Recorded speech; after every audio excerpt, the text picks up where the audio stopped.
ঘরের কোণে বসে আমার গর্ভধারিণী দক্ষিণী মা কাঁদছে, আর আমি লক্ষ লক্ষ টাকা খরচা করে দুর্গা পূজা দিচ্ছি, কালী পূজা করছি, নাম কামিয়ে বেড়াচ্ছি। তাতে কি আমার পরিপূর্ণতা আসবে? আমার সাফল্য আসবে? কখনো আসবে না। যে আদি গুরু পিতা মাতা,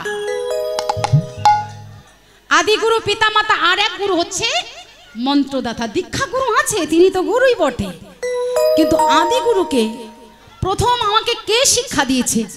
প্রথম আমাকে কে বলাতে শেখালো? কে আমায় পড়াতে শেখালো? কে হাঁটতে চলাতে শেখালো? আমার মা, আমার বাবা। সেই মা বাবাকে ছেড়ে, সেই মা বাবাকে ভুলে, সেই মা বাবাকে আঘাত করে আমি গয়াকাশী বৃন্দাবনে যাব? ভগবান খুঁজতে মন্দিরে কি করে হয় বাবা? গয়াকাশী বৃন্দাবনে ওই গোবিন্দ ভজনের জন্য, আমার তীর্থ ভ্রমণের জন্য ছুটে লাভ নেই। ঘরের কোণে বসে আমার গর্ভধারিণী দক্ষিণী মা কাঁদছে, আর আমি লক্ষ লক্ষ টাকা খরচা করে দুর্গা পূজা দিচ্ছি, কালী পূজা করছি, নাম কামিয়ে বেড়াচ্ছি। তাতে কি আমার পরিপূর্ণতা আসবে? আমার সাফল্য আসবে? কখনো আসবে না। বাবা মার মনে কষ্ট দিলে কখনো কেহ সুখী হতে পারবে না গো। এখানেই লিখেছে দেখো, যে বাবা মাকে ভালো না বাসলে ভগবানও তুষ্ট হতে পারে না। কিন্তু আমরা জগতের সন্তানরা সেই বাবা মাকে শ্রদ্ধা ভক্তি করতে ভুলে গেছি। এই জগৎ সংসারে আমরা পিতা মাতার প্রতি শ্রদ্ধা ভক্তি ভালোবাসা আমাদের প্রদান করতে পারছি না। যে বাবা মা সারা জীবন খেটে এত কষ্ট করে আমাদের এত সুন্দর একটা দেহ গঠে দিল, আমার এত সুন্দর করে পরিপূর্ণ একটা অবস্থানে পৌঁছাই দিল, যে বাবা মা আমাকে এত ভালোবাসা দিয়ে নিজে না খেয়ে আমাকে খাইয়ে পড়িয়ে বড় করলো, সেই বাবা মাকে আমরা আজকে শেষ বয়সে যখন আমি স্বয়ং সম্পূর্ণ হলাম, মা আমি যখন চাকরি পেলাম, ব্যবসা পেলাম, ধনী হলাম, তখন সেই বাবা মাকে দুবেলা দুমুঠো ভাত মুখে দিতে চাই না। সেই শেষকালে বাবা মার স্থান হয় কোথায়? বৃদ্ধাশ্রমে। সেই বাবা মাকে একটু সেবা পাবার জন্য বৃদ্ধাশ্রমে যেতে হয়, সেখানে আশ্রয় নিতে হয়। তাহলে এই জগৎ সংসারের আমরা সন্তানরা কোথায় পৌঁছে গেছি?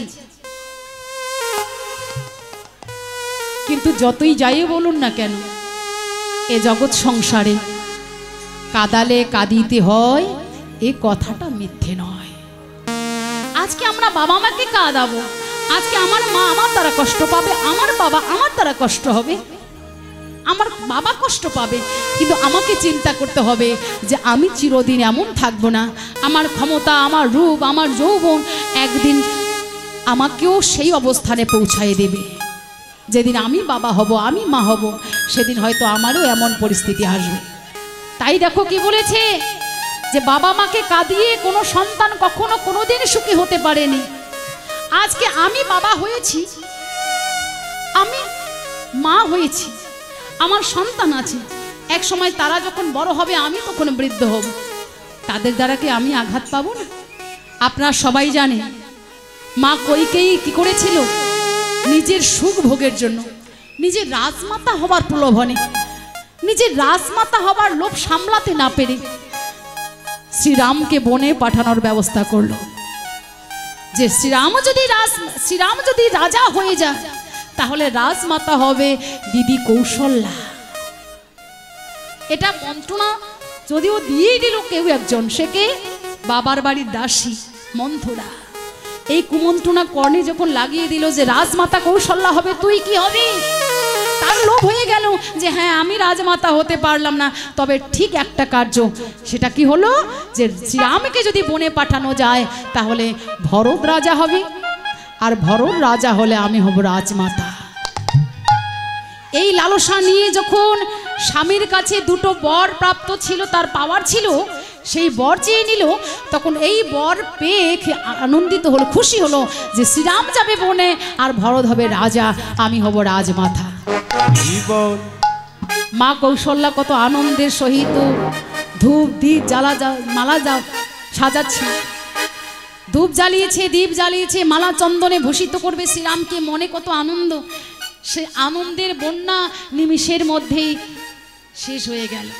কৌশল্যা সেদিন নয়ন জলে কেঁদে কেঁদে অভিশাপ করেছিল, কইকেয়ী আজকে আমার ছেলে রাম সে রাজা হতো, এই রাজ্যে কত আনন্দের বন্যা বয়ে যাচ্ছে, সেই আনন্দকে যখন নিমিষের মধ্যেই তুই ধূলিসাৎ করে দিয়ে এক মা হয়ে আর এক মাকে কাঁদালি, আমি অভিশাপ দিচ্ছি, আমাকে এক জনমে কাঁদালি কিন্তু অভিশাপ দিচ্ছি তোকে 3 জনম কাঁদতে হবে। আমি এক জনম কাঁদবো আর তোকে 3 জনম কাঁদতে হবে।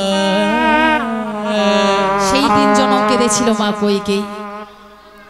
তাই লোকে বলেছে যে, শাস্ত্র বলেছে যে কাঁদালে কাঁদিতে হয়, এই কথাটা মিথ্যে নয়। আজকে আমরা মাকে কাঁদাচ্ছি, কিন্তু আমি যেদিন মা হব সেদিন আমাকে কাঁদতে হবে। আমি আজকে শাশুড়িকে সম্মান করছি না, আমি একদিন শাশুড়ি হব, একদিন আমিও শাশুড়ি হব, সেদিন আমিও অপমানিত হব আমার বৌমার দ্বারা। তাই কি বলেছে দেখো, যতই যাও না মন্দির মসজিদ, যত করো গঙ্গা স্নান, বাবা মাকে না বাসিলে ভালো হয় না খুশি ভগবান। বাবা মাকে না বাসিলে ভালো তোমার হয় না খুশি ভগবান। বাবা মাকে কাঁদিয়ে সুখ পাবে না সেখানে, যদি তুমি বৃন্দাবনেও যাও, গয়াতেও যাও, কাশীতেও যাও, কোনো লাভ নেই। তাই কি বলেছে দেখো, বাবা মাকে না বাসিলে ভালো হয় না খুশি ভগবান। বাবা মাকে না বাসিলে ভালো হয় না খুশি ভগবান। তুমি যতই যাও না মন্দির মসজিদ, যত করো গঙ্গা স্নান, বাবা মাকে না বাসিলে ভালো হয় না খুশি ভগবান। বাবা মাকে না বাসিলে ভালো হয় না খুশি ভগবান। দেখো বাবা মা যে সবার সেরা এই জগৎ সংসারে, তাদের সীমা করলে পাবে সকল দেবতারে।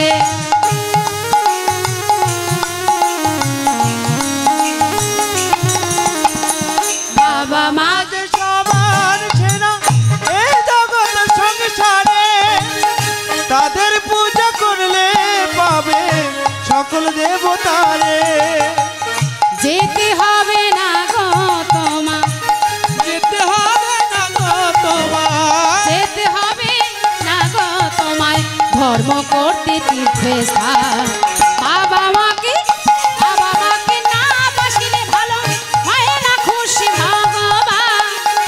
বাবা মাকে না বাসিলে ভালো হয় না খুশি ভগবান।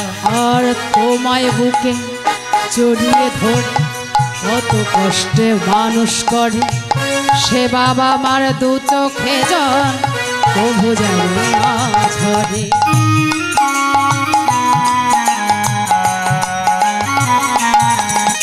আর তোমায় বুকে জড়িয়ে ধরে অনেক কষ্টে মানুষ করে, সেই বাবা মার 2 চোখের জল প্রভু যেন না ঝরে। আর তোমায় বুকে জড়িয়ে ধরে কত কষ্টে মানুষ করে, সে বাবা মার 2 চোখে জল প্রভু যেন না ঝরে।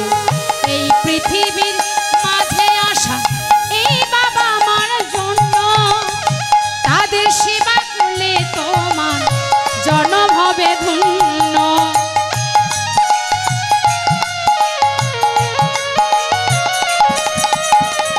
এই পৃথিবীর মাঝে আসা ওই বাবা মার জন্য, তাদের সেবা করলে তোমার জন্ম হবে ধন্য। তাদের মতো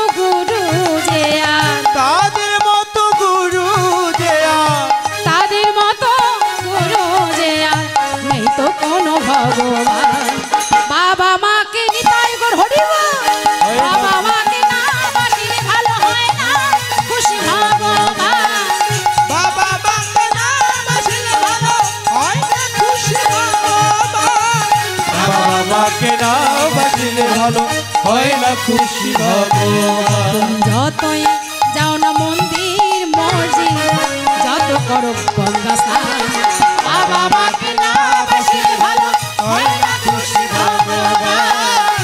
বাবা মাকে না বাসিলে ভালো হয় না খুশি ভগবান। বাবা মাকে না বাসিলে ভালো হয় না খুশি ভগবান। আমার মহাপ্রভু আজ জীব শিক্ষা দিলেন, ওগো আজকে সারাদিন হরিনাম করে আমি ঘরে ফিরে এসে মায়ের চরণে ভক্তি করলাম। তোমরাও একবার মায়ের চরণে ভক্তি রেখো। যখন মা যদি আশীর্বাদ করে দেয়, মায়ের যদি কৃপা হয়, মা যদি ভক্তিমতী হয়, তাহলে তোমার নিতাই গৌর হরি বলে বলে একদিন গৌর গোবিন্দ পাওয়া হয়।